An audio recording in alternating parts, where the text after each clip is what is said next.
For a very long time, scientists thought the brain was an organ beyond treatment. If something went wrong, or if one was born with a deficit, the conclusion was tough luck.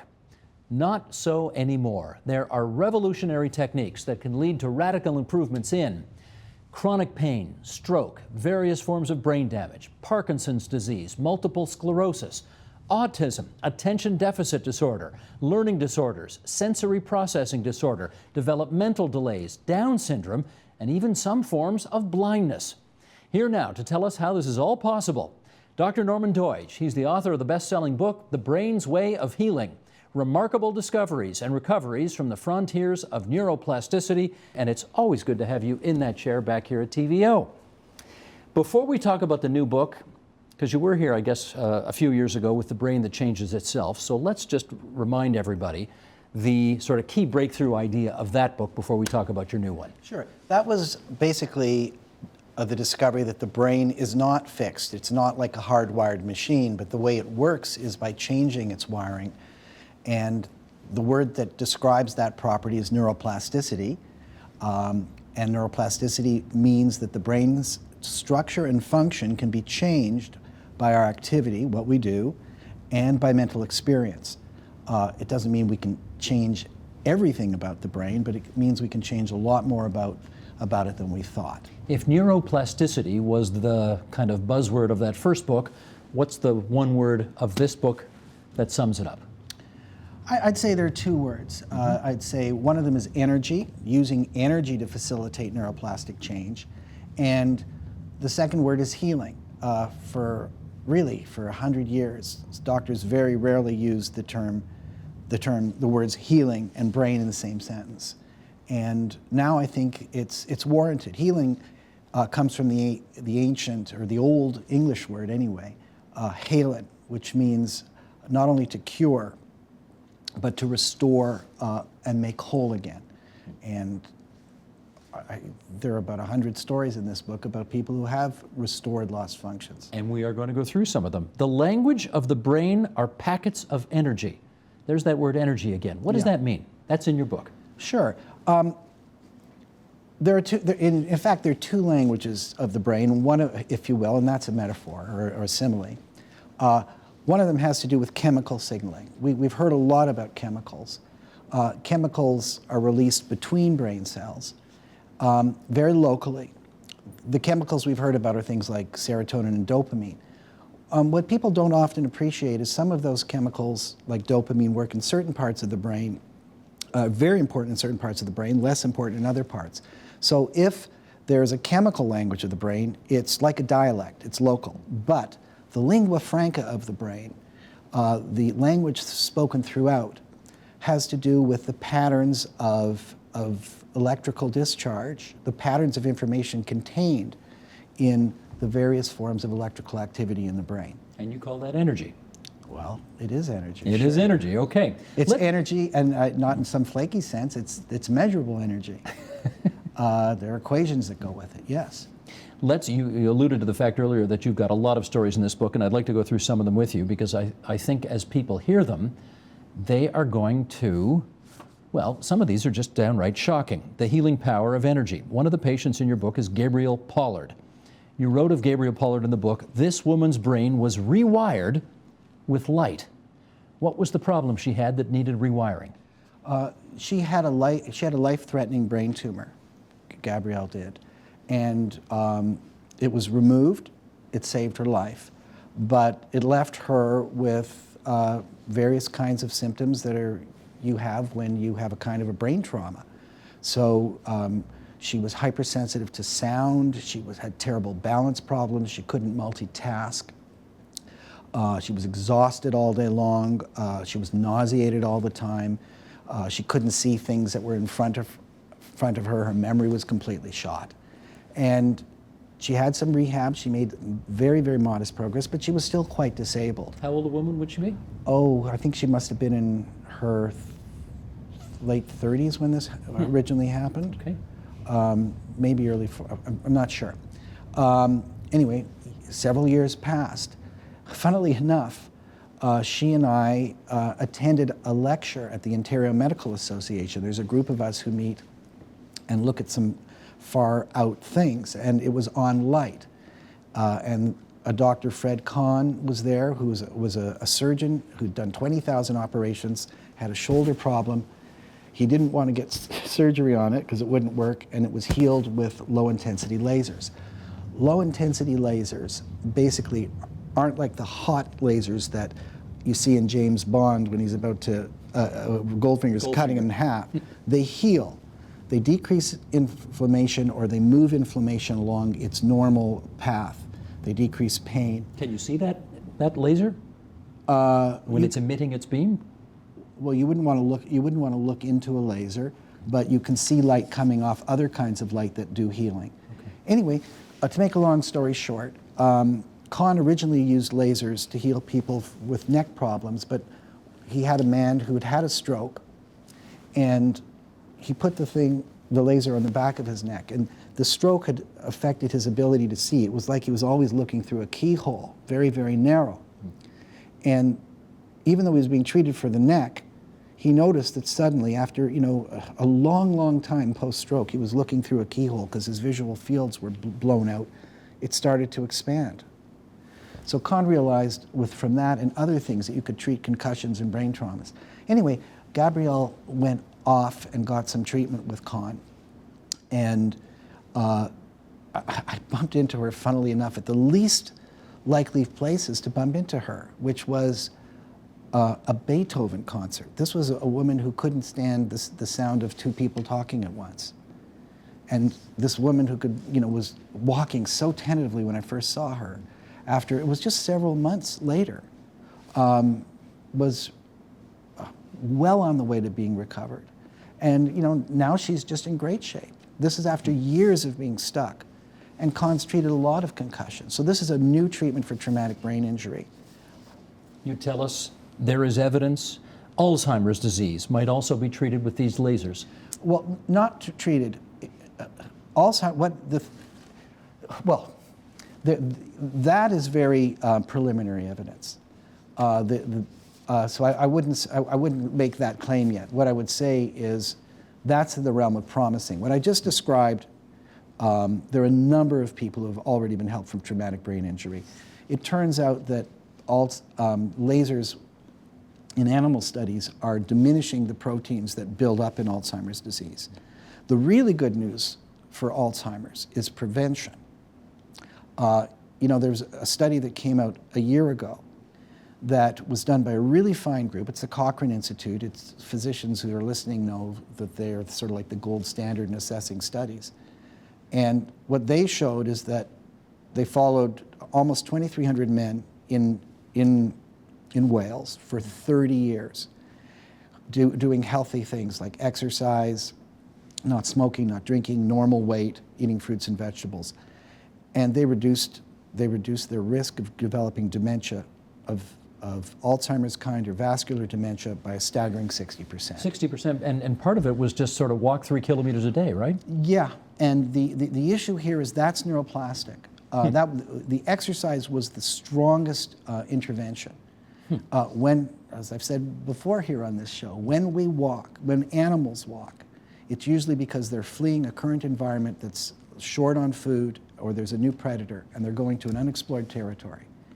And the brain responds to that exertion by releasing growth factors that consolidate connections between neurons, and it also releases some new cells in the part of the brain that is the first to go in Alzheimer's. So I know we expect these extraordinary results to come from high-tech things or drugs. If any drug reduced the risk of dementia by 60%, it would be the most talked about drug on the planet. Yeah. So get out and walk. In the light. In the light, yes. Here's another name, Dr. Michael Moskowitz. Yeah. How did he contribute to our understanding of the brain's way of healing itself? Moskowitz was a psychiatrist who turned pain physician. And he'd had two important life lessons about pain. He's kind of a Huck Finn-ish character, and when he was in middle age, he climbed up before a 4th of July parade on a tank in San Rafael, California, and fell off and heard 3 popping sounds, and it was the sound of his femur breaking, the longest bone in the body. And he was lying on the ground, If the ambulance didn't arrive in time, he would die because his thigh was the size of his waist as he bled into it. He was 10 out of 10 pain. That's the way pain physicians measure pain. But he discovered that if he didn't move for a full minute, that pain went down to a 0. And he said, my goodness, I've taught my students this all the time, the gate theory of pain, that there are switches in the spinal cord and brain that can turn pain off. But now I really believe it. When Reagan was shot, he didn't show signs of pain. And he said after he was shot, I was shot many times in the movies, and I always acted as though it hurts. But now I discover it doesn't always hurt. That's because the brain has these switches. So Moskowitz was deeply, deeply moved by this visceral experience of a brain switch for pain. Then he got in trouble in another way. He was water skiing, in quotes, on an inflated tube with his daughters. He flipped over and hurt his neck.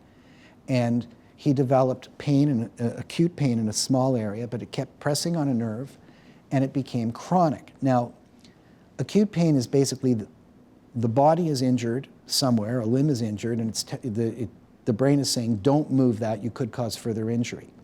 In chronic pain, what happens is the brain gets better and better at perceiving pain because the brain's plastic. And just as you can improve your ability to enjoy music when you go to the opera and differentiate different voices in the chorus, so too pain you can become hypersensitive if you keep pressing on that nerve. Chronic pain is plasticity gone wild in the brain. It's an injury to the brain, not just to the body. He was about 8 out of 10 disabled by his chronic pain syndrome for years. Around this time, plasticity was being discovered, and he realized plasticity was fundamentally, that chronic pain was a plasticity problem. He read about 15,000 pages on the subject. And because he was an experienced pain physician, he knew the following. It's not the case that there's just one pain center in the brain that, if you put an electrode in there, you'll feel pain. There are about a dozen such centers. And interestingly, most of those centers are dual purpose centers. They do a couple of things. So for instance, you may have noticed when you're in pain that you might be a little cranky. And that's because one of the areas that process pain processes emotional regulation and pain. And other areas are involved in attention and pain.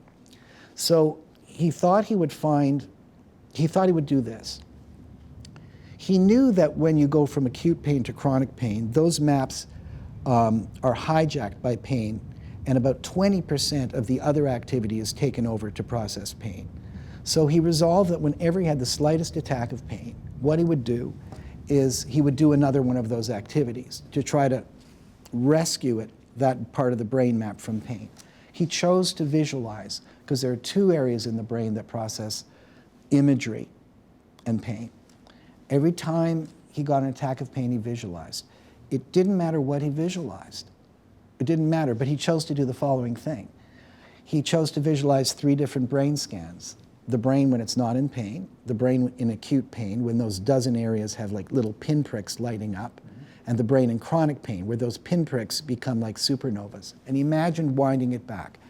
It wasn't wishful thinking. All that mattered is he was visualizing something, but doing this reminded him that there are these switches in the brain. After a couple of weeks, he noticed a few seconds free of pain. A couple of months, extended minutes free of pain. By the end of the year, this physician who had been on every medication, tried every complementary technique, was now completely off medication and completely pain-free. And so he's been doing a lot of this with other patients and now teaching other physicians this. In fact, on the issue of pain, you got an email just the other day, I gather, from a woman who... an hour ago. An hour ago. Okay. What'd she have to say? I'm not saying this happens all the time, but she had a tooth removed and then had pain in an adjacent tooth. It had gone on for 2 years. It was called a post-traumatic neuralgia. She'd seen many dentists and a physician multiple times on pain medication. Nothing was working. She went to have the tooth removed to get rid of it. And her dentist basically said, "You've got to read this book." And so she went and she started to cry, thinking, what's the point? You know, I'll have pain for the rest of my life. That night she started to apply the techniques, and the next morning she woke up and she said, I don't have pain in my tooth. She couldn't believe it. And then she kept applying it, and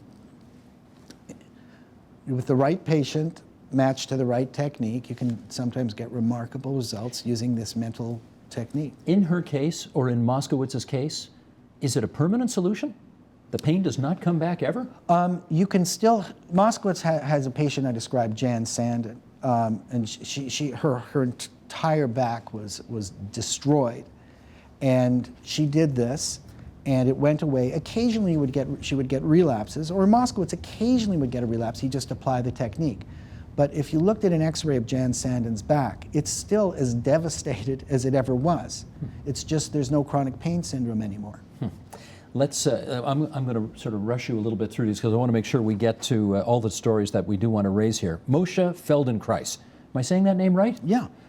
Okay. How's his work changed our perception of what the brain can do? Well, Moshe Feldenkrais was a physicist, major nuclear physicist, who damaged his knee and began to analyze the role of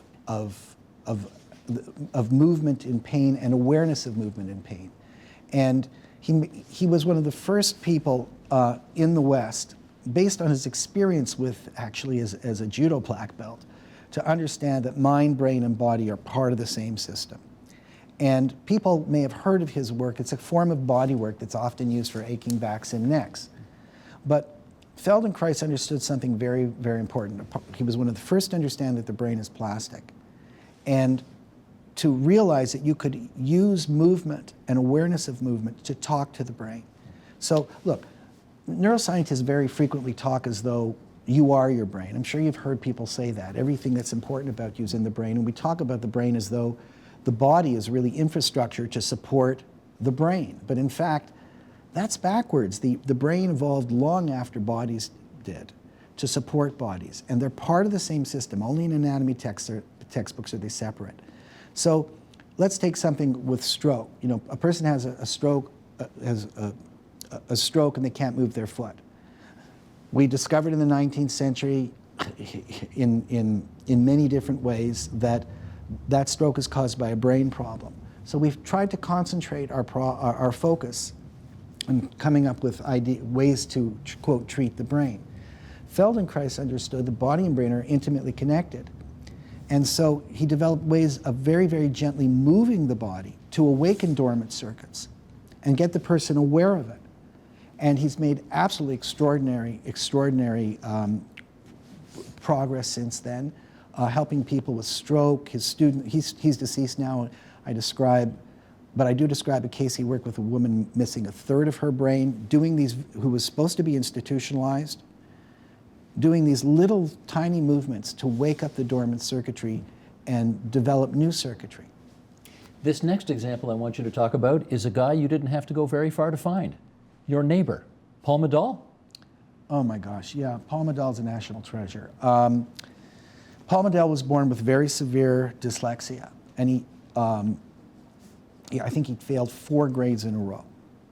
And at one point, he was basically not allowed to repeat any more grades, and he went off to a monastery in France where he happened to bump into a man named Alfred Tomatis. Alfred Tomatis was an ENT doctor, ear, nose, and throat doctor, who had made some huge discoveries about energy in the brain. He basically discovered that you can use sound and sound frequencies to talk to the brain. Remember I said that the brain's language is patterns of electrical information. But a number of our senses basically translate energy and information from the outside world to electrical information. Sound waves are translated by the cochlea in the ear into electrical waves, and the patterns of those waves can be translated into electrical waves. And what Tomatis was able to do was to fiddle with frequencies, fiddle with timing of using music that was modified to help people with dyslexia, attention deficit disorder, even on the autistic spectrum. And basically he was able to help Paul, who was had many, many problems with dyslexia, get completely better, and Paul... Completely better? Yes, yes. So he reads normally now? He went to the Sorbonne and graduated in psychology after basically, I think it was about a year and a half, something like that, with Tomatis, and opened up the listening center with Tomatis in Toronto. I mean, it's an extraordinary, extraordinary place. And I've just seen, I followed about 24 patients over about 5 years. And I followed them quite closely. And the overwhelming majority of them made really significant improvements. Can you do anything for autism? Yes. What can you do? In the world of autism, we say if you've met one autistic child, you've met one autistic child, meaning that there are many different. Everyone's different. But there are certain commonalities. Many of the children with autism, you may have noticed, often cover their ears. They're very distressed and hypersensitive to sounds. And autistic children often have trouble relating. People often say it's as though they don't have a concept of other minds.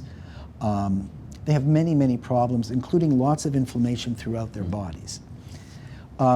We've recently discovered that inflammation extends to their brains, and it affects the connections in the brain, including the connections between the auditory cortex and the pleasure centers of the brain.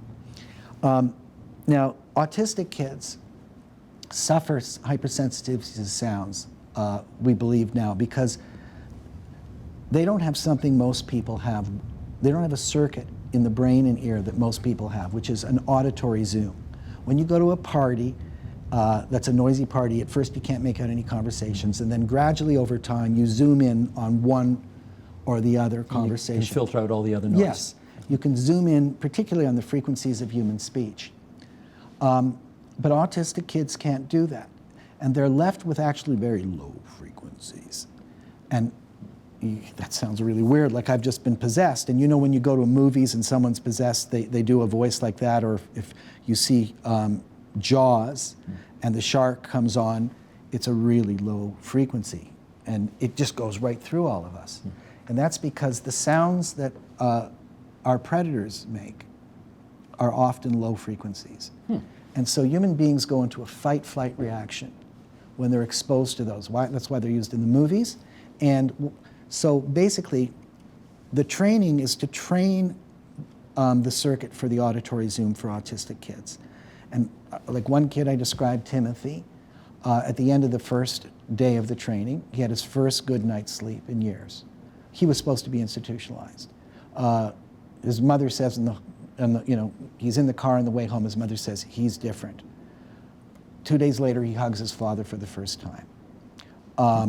So what's happening is, you lower the hypersensitivities, the fight-flight reaction that's always on because they're hearing these predatory sounds goes down. And also they can't develop language because of the frequency problem. Now there's more to autism than that. I think it's a whole body problem, and Timothy also benefited from going on a gluten-free diet, and I think he was also off dairy, as I recall. Another kid, Jordan, had the same problems, was supposed to be institutionalized, and I mean, as far as anyone can tell, he has no traces of autism left, period. He went to Dalhousie. He's very, very good with people. He's witty. He's empathic. There's literally no signs in him. You know, there are some of us who are following cases of autistic kids who've gotten better and are trying to reverse engineer how that happened. This particular book gets personal for you in a way as well, because your editor, did he not have a stroke while you were in the midst of working on this together? Yeah, halfway through the book, Jim Silberman had a stroke. He was on a blood thinner and he had a bleed in his brain. It was very, very serious.